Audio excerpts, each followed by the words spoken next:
আমরা অবশ্য দুটা রেমিটেন্স চাই।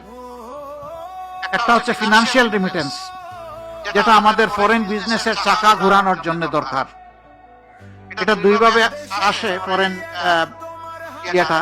একটা হচ্ছে আমাদের এক্সপোর্ট বিজনেসের মাধ্যমে, আর একটা হলো আমাদের প্রবাসী যোদ্ধাদের মাধ্যমে, যাদেরকে আমরা রিমিটেন্স যোদ্ধা বলি। কিন্তু ওই পর্যন্তই, একটা শব্দ তাদের জন্য বলে দিয়েছি রিমিটেন্স যোদ্ধা, কিন্তু বীরের যে সম্মান এই জাতি তাদেরকে এখনো দিতে পারে নাই।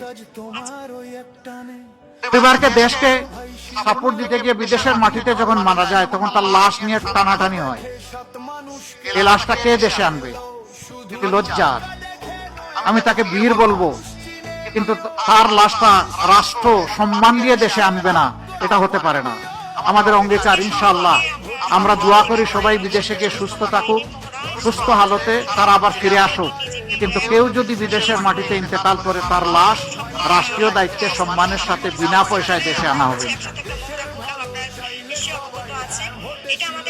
এই রিমিটেন্স যোদ্ধারা অনেকে জীবনের সব শক্তি ক্ষয় করে যখন দেশে ফিরে, তখন আবার চোখে অন্ধকার দেখে।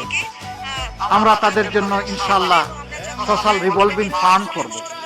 এক সময় সে কিছু কিছু কন্ট্রিবিউট করবে, পরবর্তী পর্যায়ে সমপরিমাণ সরকার থেকে কন্ট্রিবিউট করে সে যখন অবসর জীবনে চলে আসবে, তখন তার হাতে ইনশাআল্লাহ আমরা একটা কাজ, একটা কিছু তুলে দেব।